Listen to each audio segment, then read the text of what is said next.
Welcome to this episode of Satisfying Static. I have Lizzie McGuire stuck in my head. Ba, ba, ba, da, da, da. Why not? That's very random, but the worst thing in the world. It's just that kind of a day. It is that kind of a day. The worst thing in the world happened to me yesterday at work. A friend of mine who also has ADHD came up to me and said, "Hey, you know that sound that's been trending on TikTok lately? The dumb ways to die." I was like, yes. Oh. And she was like, it's been in my head on a loop for like 3 days. You're welcome. And she walked away. And then sure enough, it just started. I was like, and my student was like, oh no. I was like, yeah, it's there. We're stuck. It happens. That's the whole point of TikTok, That's what connects us. I guess. It's the great connector in 2023. But those videos are hilarious. They're my favorite thing happening on TikTok right now. Absolutely. They are funny. Some quick housekeeping on my end. I don't think I've updated here. All of the pictures are scanned. The slides are scanned. They're all done. I'm at, I can tell you the exact number in one moment. Over 5,000? I thought so. Oh no. So it took me 10 days of scanning, like 10 actual dedicated days, for a total of 19.21 gigabytes of data, 5,435 slides, and a total of 250 boxes / bundles was the final. That is quite the tally. feat. Yeah. And you set up a website. I don't know if we've updated that on here. There's a website where you can buy prints. There is a website where you can buy prints. Find the link in your bio. Correct. There's a very limited selection right now. I am literally going through every one of these photos to color correct and remove dust and do some light editing. And then I have to have it approved by the family, and then it gets to be posted for prints. I've made one sale, one hieroglyphic print sold for $5. So, yay! Yay! There we go. Clapping noises. That's good. Insert clap noise. Yeah. So I've made $5 on this endeavor. We've talked about how I can maybe brand better. I'm going to try my first slideshow video today. Oh, okay. Yeah. Cute. To a trending song. We'll see how that works. Many of you know that I do not TikTok this way, so. Wow, the way you said that. It's painful. What an adventure we're about to embark on. Well, I think it'll get the traction it deserves soon. But yeah, if you highlight and showcase the photography, I think you'll get some attention. It's some cool stuff. Yeah, the trick is to post at 5:35 p.m. That's apparently my golden hour. Is that what your analytics say? Well, the first video went mega viral and got pushed to the For You page at 5:35. Oh, okay, I see. And everything I've posted later or before that just has not done well. So, guys, I don't know. Spot. I have no idea. My plan after this call is to upload some more photos into the catalog of prints and then turn around and make this sound video and see how it does. Basically, if it sells less than $1 million, I'm going to be disappointed. That's. Oh my God. The goals you set for yourself, I love it. Dream big. But don't be disappointed in yourself. You can only do your best, and you are. If I could crack $100, I might cry. You might. You never know, but you gotta put in the work and try to promote it. That's honestly I'm the worst at that. I can't promote this. I can't promote anything else that I do. I'm just like terrible at self-promotion. That's why brands don't want to work with me. You do better than I do. You think I ever promote this thing? No. I forget most of the time. At this point, only our friends and family listen. That's not true. There are some very lovely people on TikTok that also listen and, get antsy when we miss one. Right. Well, which is adorable. We are in a bit of a time crunch today. Olivia has a surprise appointment that she just made me aware of shortly before recording this, so I gotta pull up the boop up. Oh, Wrexham is out of the FA Cup. They lost.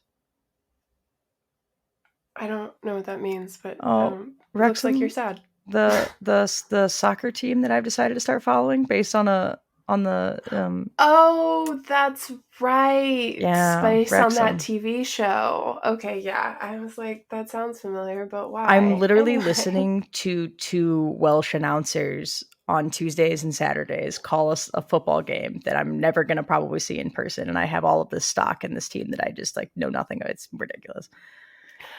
Okay. Anyway, they Anyway. lost. They're out of the FA Cup, but they are still potentially going to get Bummer. promoted, so that's exciting. Look at that. So progress is still being made. Bop, bop, bop, bop, bop, shoot up, snap, snap, up. Oh my god, this word. Avant-garde. Oh. Okay. I don't think I know what it means Interesting. though. I think I have to look up the definition. I I feel like think you know yeah, I it. think we both have to. I feel like I have a loose idea in my head of what it means, but I'm probably wrong, honestly. And the first thing it made me think of was an interview with a vampire for some reason. Okay, that's a choice. New and unusual or experimental ideas, especially in the arts or the people introducing them. Example: works by artists of the Russian avant-garde. That was a terrible example, There's but also an adjective verb. That was the noun. The adjective is favoring or introducing experimental or unusual ideas. A controversial avant-garde composer. So I'm a controversial okay. avant-garde lesbian. I why? I don't know, because I can be, because I'm new and unusual. I don't know. How are you new and unusual? Um, I don't know if I'm that's the not. I don't know if that's the definition that I had in mind for. I guess I wasn't sure what it meant, but I did have like something around art or theater in my head. But I think there's a scene in Interview with a Vampire where a very young, um, God, what's her name? Everyone says I look like her. Jesus. Um, don't say it. Don't say it. Not Kirsten Dunst. Kristen. Yes. That's Yeah. not Kristen Dunst, is it? Her. Yeah. As a child, as her child actor self. Um, I think they're like at a theater or watching at some weird like French 18th century like sex party, and she says something about like it being avant-garde or something, and I Uh, just remember being like, "This is a child." Kirsten Dunst, yeah, Kirsten Kirsten, because she just did an Right. interview about how it was actually kind of gross that she kissed Brad Pitt in that movie because she Yeah. was like She was a 11. child. Yeah. Yeah, Yeah. There's a lot of things in that movie, and like I get it because the point of it was that like yes she was trapped in a child's body, but like realistically she was like 100 or something. Um, but like it's a fantasy, and you're making an actual human child do that. That's a little fucked up. yeah. Me and Olivia are also having some issues with problematic themes in old shows. So have you ever watched Once Upon a Time? I don't think so. So they take storybook characters and give them all these like really cool storylines, and they like are in real life, and it's fantasy and like whatever, but it's like super cheesy and like fun. It's very much like my comfort movie. I put it in like the same camp as like The Mummy, like a nice, Okay.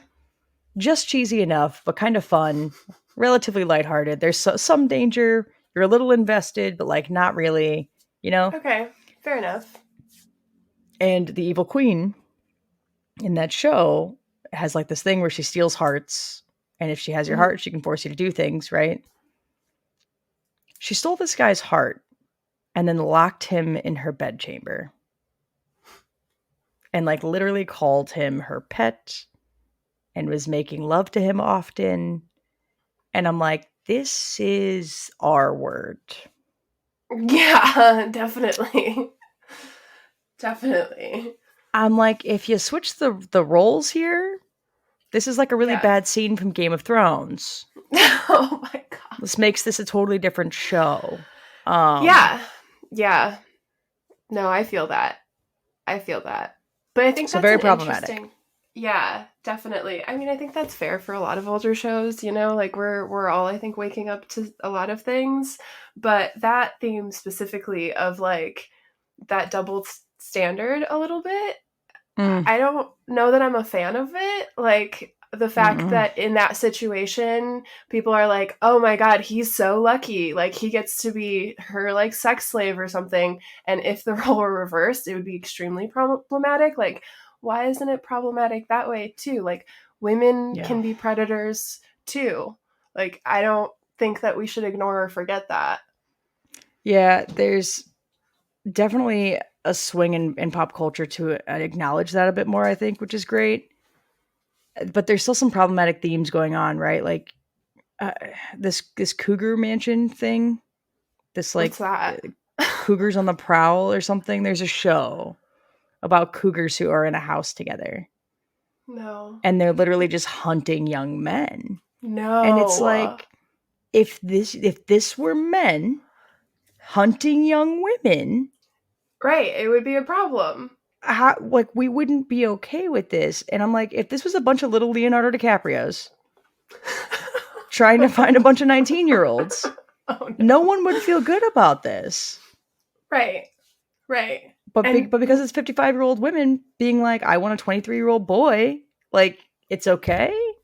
right, right. And I just no one's like, "Oh, he's too young. Like he's being manipulated." They're just like, "Oh, well, he's a strapping young man." But if it's a girl, it's like, "No, she can't make decisions for herself. She's too young to make those kind of decisions. What do they have in common?" Blah blah blah blah blah.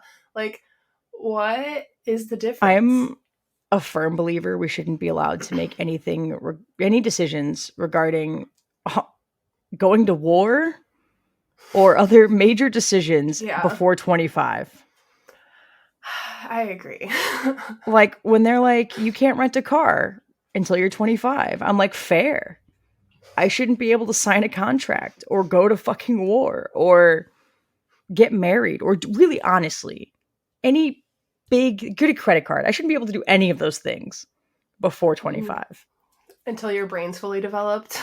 Correct. Your frontal lobe does not stop developing until 25. My frontal lobe Right. did so much development in those last few years. I tell you what. Oh yeah. It's like a shit show roller coaster between like 21 and 25. All of a sudden you wake up 26 and you're like, "Wait a minute. What happened and who was I 3 years ago?" I'm like, we should not be forcing children into college at that age. You don't know Oh what you my want. god, I You know. I don't know know. what you want, and you're not gonna know Decide your what you want. entire life. I don't even know who I am. What do you mean decide my entire life right now? Decide your entire life in the moments that you change your mind about something every 3 days. You know what I loved at 21?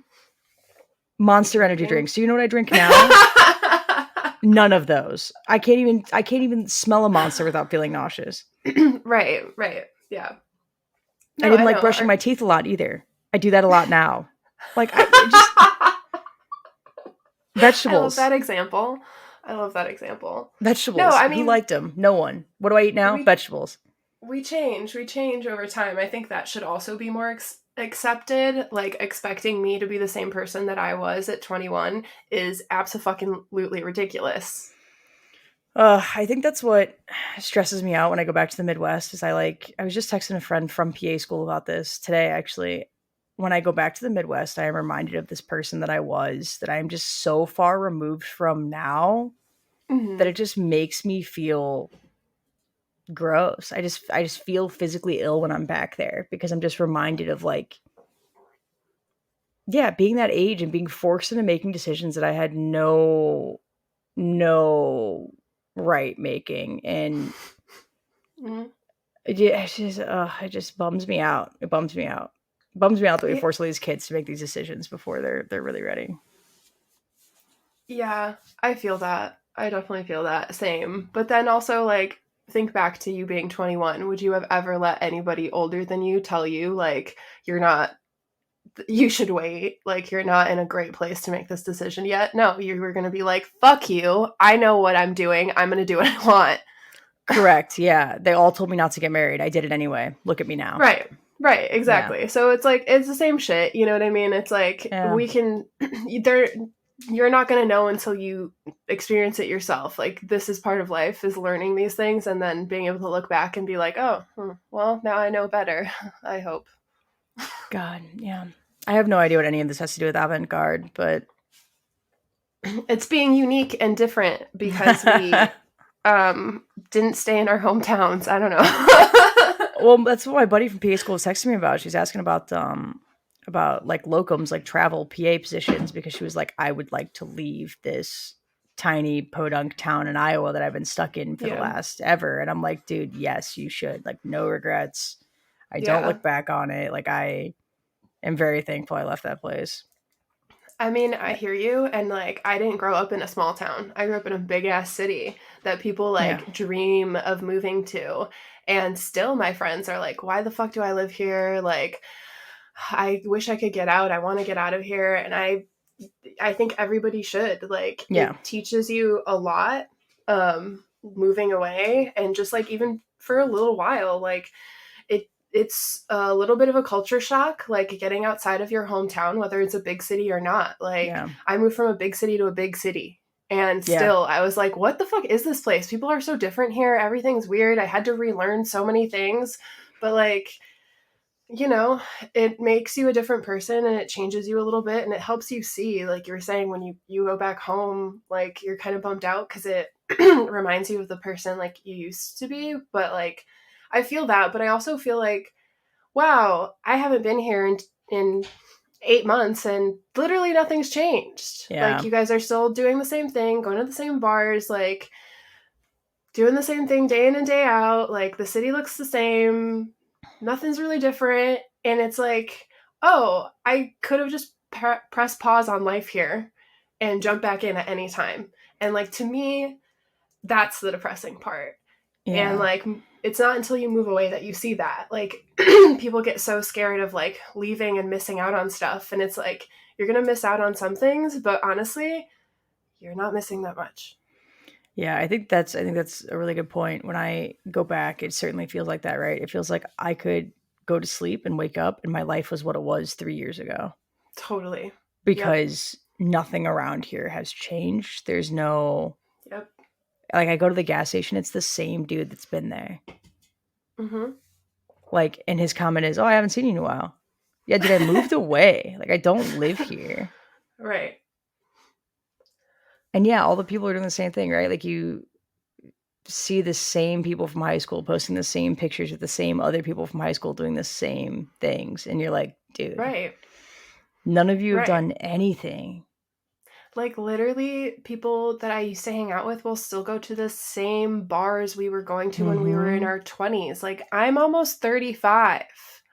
Yeah. Why are those bars still open, first of all? Second of all, like, seriously, like, you're doing the same exact thing that we were doing in college. You are just like still hitting up the same places, hang out with the same people. Like, it's so easy to get stuck. Yeah. And I feel that and I get that, but I don't know. People who just like don't notice that or don't want change, like, that's so hard for me to grasp. And like, in Like, some ways, it's kind of wholesome, right? Like, Olivia yeah. is now Yeah. teaching where she student taught. And, you know, like, that's great. She's always wanted to be there. But she's, you know, we've talked about concerns about, I think it was Funhouse is the play that she's referenced, where the person like draws a big circle on the map and is like, I grew up here, I went to school here, I work here, and I died here. And it was like all within this one big circle. And it was Yeah. like, That's how I I felt. never, yeah, like I never went anywhere that wasn't, which is like kind of where I was at, right? Where it was like, Mhm. I grew up here, went to high school here, went to college here, went to Mhm. PA school here, got married here, lived Mhm. here, and it was like all within Yeah. the same circle. And it was like, oh my God. Cuz that's most of us though, right? Cuz like, that was me too. It's not like I moved around a bunch. Like, Yeah. I was born in the same area. I grew up there, went to high school there, went to college there, worked Yeah. there. Like, my only stint was like a semester abroad in college. That was really it. Outside of that, I had been in the same circle, the same like 35-mile radius for my Why entire do life. I always forget that you did a semester abroad? Where did you go? I went to France like your typical white girl. Liv went to Germany. Where did you go for study abroad, sweetie? So I stayed in the Netherlands. Okay. But then I traveled a bunch. Okay. I love that. Was she in Amsterdam? Maggie would like to know if you were in Amsterdam. I did. I visited Amsterdam. She was in the red light district for like 3 days. I was not there for 3 days. So Emerson's castle is in the very southern part of the Netherlands. So it's not near Amsterdam. So I visited Amsterdam, but I think each time it was for like 1 or 2 days. And I only went to the red light district one time. I'm sorry, your college has a castle? Yeah. Emerson owns a castle in the Netherlands. It's Europe. You wouldn't get it. Castleville. Yeah, my classes. It was occupied by Nazis, which is why it's still standing. Wow. Okay. It's a 13th century castle. Which is why it's still standing. Oh, they didn't blow it up because they were in it. They were in it. Yeah. Oh, okay. Well, it has 2 moats and black swans. It has 2 moats and black swans. Do you hear how educated she is in this castle? I went there. Well, she went there. Yeah. You guys said the same thing at the same time. She's like, well, she went there. And you're like, well, I went there. But yeah, it's Europe. You don't get it. I also took many classes in what was the basement of like an ancient church or like an old castle. So, and you're like in class in like what is obviously somebody dug a hole into the rock. Oh, so weird. And you're just in there and there's like half a wall and most of it is rock. And they're like, welcome to the food hall. And you're like, where are we? This is a tunnel. But yeah, so I was This does not meet building codes, thank you. No, but I also traveled to Amsterdam and the red light district is very depressing. My partner and I at the time got very, very, very high and decided to do a walkthrough. Why? I have no idea why we thought that was a good idea. We thought walking around waving at hookers would be fun. I don't know. It was so depressing. We tried to get out of there so fast. Like, I was like, we need to leave. Yeah, because it's all like women soliciting sex in glass rooms. So you walk by and there's a bed behind them and like a door. It's all in this room and they just have a curtain. So if the curtain's open, they're available. If the curtain is closed, there's people in there. And it's just like tourists walking around or people who are trying to solicit sex. And it's all a very weird, shady, like, environment. So me and my partner wondered walking around hand in hand. That was. God. Like, hi. We were like, oh my God, no, mistake, leave. Anyway. I always wondered how much business that was as far as like how much of that is actual local business and how much of that is tourist business. It's probably a lot of tourist business, I would assume, because it's in a very touristy area. It's like literally right next to like their little downtown and like shopping area and like close to where like all the cafes are, which is where you can get weed. Yeah. So it's like a very busy area. Like when we were walking through, it was like crowded. So I would assume it's a lot of tourist business, but who knows? I don't know. We have to talk to one of the lovely young humans that work those jobs. It bums me out. I know sex work is valid work and like they should have the right to perform it, but God, it's just depressing. Yeah, like, I mean, absolutely. I feel like it's one of those things like if you have an OnlyFans and like you are your own boss and like you're in charge of you, it's a different situation. But like these girls looked like, you know, they're probably on the clock and they probably don't get paid as well as they could be. And like, they didn't look happy to be there. Yeah. So that brings up an interesting point. On the clock, I doubt they have an hourly wage, right? like, well, they might because it's like a legal, like a job in Amsterdam. So like I mean, I don't know if they do W-2s. I don't know how taxes work. I was just gonna say, well, they're probably not a W-2 employee. I mean, like I believe, yeah, you can be like a salaried sex worker that makes tips Mm. and gets benefits. Well, they get benefits anyway, right? Because they have a universal health system. Well, yeah, but like, retirement and like, I don't know, Like paid whatever leave. other benefits they get off of a job. Yeah. Paid leave, retirement, continuing education is something in medicine. I don't know Sure. if they would use that in sex work. Maybe they get all of their, maybe they get extra tests for free or something. Who knows? Oh my God. I'm sure there's some kind of perks. I obviously don't know how any of that works, but yeah, it is legal to do. So I do believe it can be like this is my salaried job. What an avant-garde conversation. Yeah. I don't think I used that right. I wasn't sure either, but we're going to go with it because it was an odd conversation, and that's apparently how I use avant-garde. I think that's also how I use it. So now we know. We've been using it incorrectly. Well, it's a weird word to spell, too. There's a D at the end of guard. It's not the GU guard, it's the GA guard. It's because it's French. Well, look at us circling that back. You studied in France. It's a French word. Yeah, it's a French phrase, yes. Not to be confused with the French fry. Totally different things. Yeah. So you're not laughing at that joke. Reminded me that yesterday I had a very bad burn patient that I had to transfer into Boston. For those of you that don't know, I work in Western Mass. Okay. Even though I live in the Boston area, I work in the western part of the state, so it's like an hour and a half drive.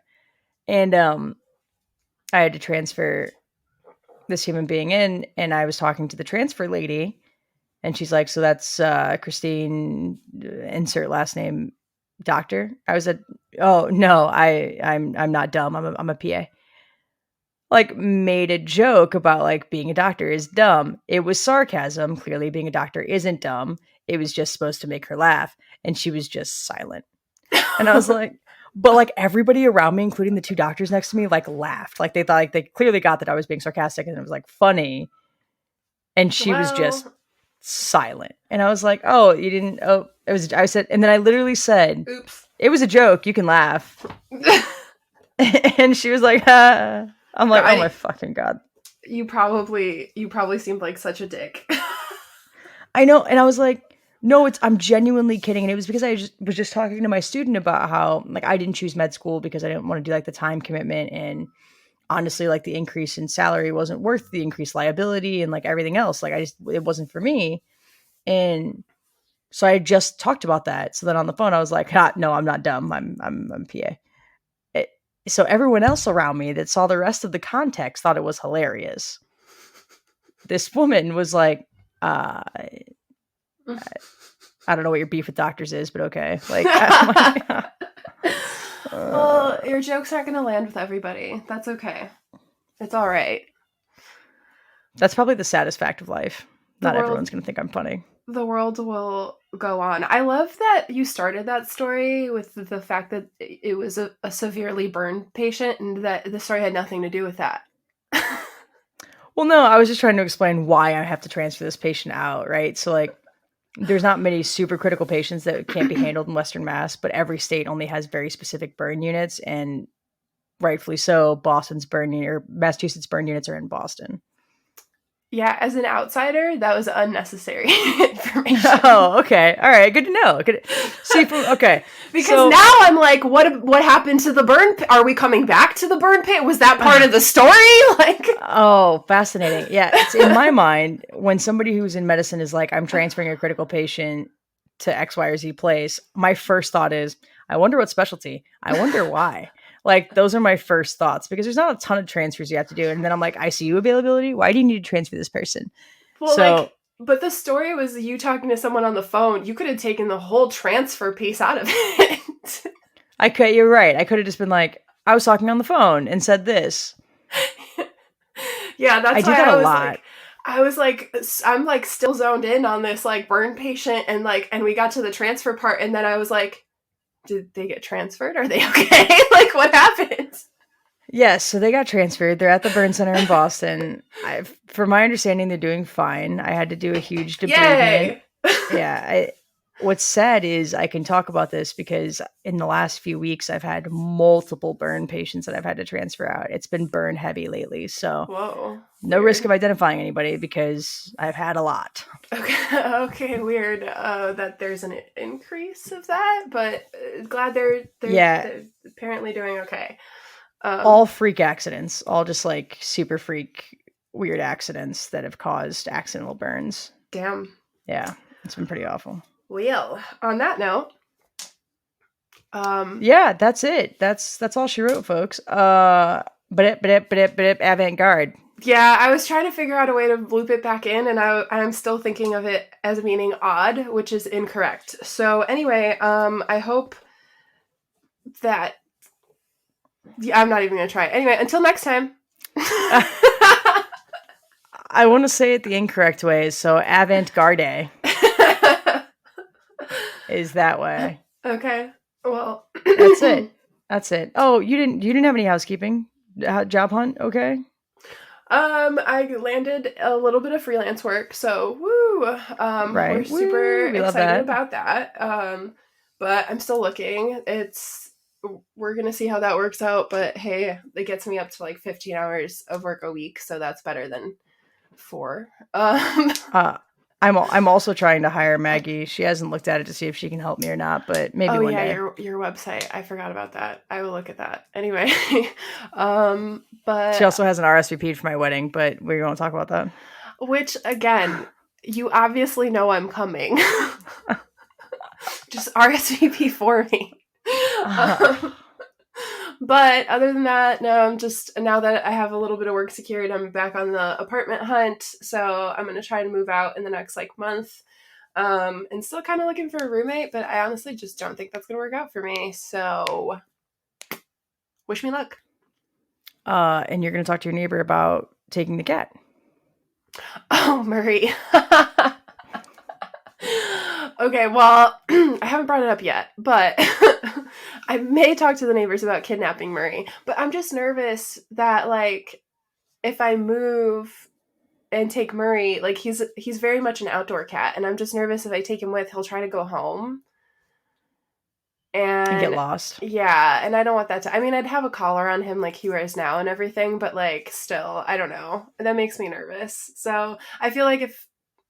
Anyway, we'll see. But I am going to miss Murray a lot. I'm spending a lot of time with Murray lately because he's not my cat, but he's my cat. And I'm going to miss him a lot when I move. I've been championing her to take Murray with because I think she needs a full-time pet.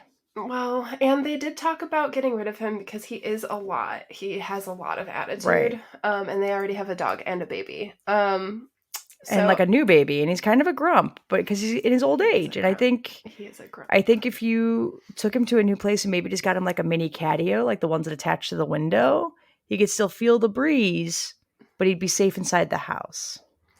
Yeah, maybe. That's not a terrible idea. And that might keep him from losing his freaking mind, screaming to get outside. Right, but then he would be safe. True. And he has actually calmed down quite a bit from when I first met Murray, because he would come in bruised up, banged up, scratched up all the time, and now he honestly just stays inside and sleeps. I think he's over it a little. Yeah, see? That's why I've seen him more, because he's just always chilling on your couch or on you. Yeah, he's actually in his other apartment right now because I'm dog sitting his brother, so I locked them both in there, and he didn't even want to come out. He was like, no, I'm gonna nap, thank you. Oh, well. See? So we'll see. We'll keep you guys updated on whether or not I kidnap Murray, but I'm going to be very, very sad if I have to say goodbye to him because he has been my bud for a while now. And it sounds like Harriet's screaming in the background. Yeah, so Olivia's walking Willow, and I think Harriet is staring at them out the window going, meow, meow. Yeah, I thought I heard a cat. I wasn't sure. I was wondering what that was. Yeah, no, she's literally crying. Yeah. Okay, because I was like... Harriet. I couldn't hear it, and the headphones muffle everything, but I could hear it pretty clearly, so I was like, I'm pretty sure that's you, not me. Speaking of cats. But anyway, This has been a fun little wrap up. Yeah, I'm gonna go hug the crying fluffy noodle. Okay. You have fun with that. And yeah, thanks for listening, guys. Until next time.